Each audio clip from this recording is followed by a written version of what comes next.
Lamentation, chapitre 3. Je suis l'homme qui a vu la misère sous la verge de sa fureur. Il m'a conduit, mené dans les ténèbres, et non dans la lumière. Contre moi il tourne et retourne sa main tout le jour. Il a fait dépérir ma chair et ma peau, il a brisé mes os. Il a bâti autour de moi, il m'a environné de poison et de douleur. Il me fait habiter dans les ténèbres, comme ceux qui sont morts dès longtemps. Il m'a entouré d'un mur, pour que je ne sorte pas. Il m'a donné de pesantes chaînes. J'ai beau crier et implorer du secours, il ne laisse pas accès à ma prière. Il a fermé mon chemin avec des pierres de taille, il a détruit mes sentiers. Il a été pour moi un ours en embuscade, un lion dans un lieu caché.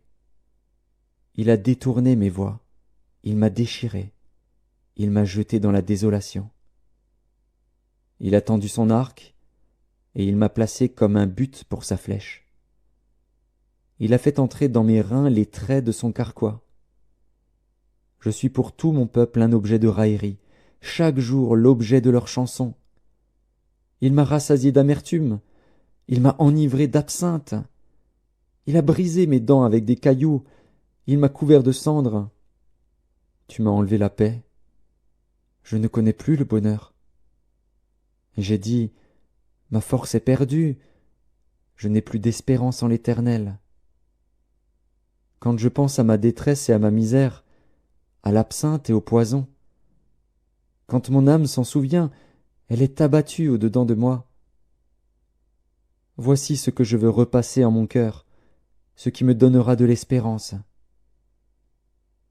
Les bontés de l'Éternel ne sont pas épuisées. Ses compassions ne sont pas à leur terme. Elles se renouvellent chaque matin. Oh, que ta fidélité est grande! L'Éternel est mon partage, dit mon âme. C'est pourquoi je veux espérer en lui. L'Éternel a de la bonté pour qui espère en lui, pour l'âme qui le cherche. Il est bon d'attendre en silence le secours de l'Éternel. Il est bon pour l'homme de porter le joug dans sa jeunesse. Il se tiendra solitaire et silencieux, parce que l'Éternel le lui impose. Il mettra sa bouche dans la poussière, sans perdre toute espérance. Il présentera la joue à celui qui le frappe, il se rassasiera d'opprobre. Car le Seigneur ne rejette pas à toujours. Mais, lorsqu'il afflige, il a compassion selon sa grande miséricorde. Car ce n'est pas volontiers qu'il humilie et qu'il afflige les enfants des hommes. Quand on foule aux pieds tous les captifs du pays, quand on viole la justice humaine à la face du Très-Haut, quand on fait tort à autrui dans sa cause, le Seigneur ne le voit-il pas? Qui dira qu'une chose arrive sans que le Seigneur l'ait ordonnée? N'est-ce pas de la volonté du Très-Haut que viennent les maux et les biens? Pourquoi l'homme vivant se plaindrait-il? Que chacun se plaigne de ses propres péchés. Recherchons nos voies et sondons, et retournons à l'Éternel. Élevons nos cœurs et nos mains vers Dieu qui est au ciel. Nous avons péché, nous avons été rebelles. Tu n'as point pardonné. Tu t'es caché dans ta colère, et tu nous as poursuivis. Tu as tué sans miséricorde, tu t'es enveloppé d'un nuage pour fermer accès à la prière. Tu nous as rendu un objet de mépris et de dédain au milieu des peuples. Ils ouvrent la bouche contre nous, tous ceux qui sont nos ennemis. Notre partage a été la terreur et la fosse, le ravage et la ruine. Des torrents d'eau coulent de mes yeux, à cause de la ruine de la fille de mon peuple. Mon œil fond en larmes, sans repos, sans relâche, jusqu'à ce que l'Éternel regarde et voie du haut des cieux.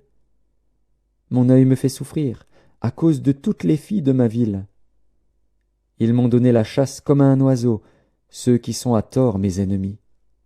Ils ont voulu anéantir ma vie dans une fosse, et ils ont jeté des pierres sur moi. Les eaux ont inondé ma tête. Je disais, je suis perdu. J'ai invoqué ton nom, ô Éternel, du fond de la fosse. Tu as entendu ma voix. ne ferme pas l'oreille à mes soupirs, à mes cris.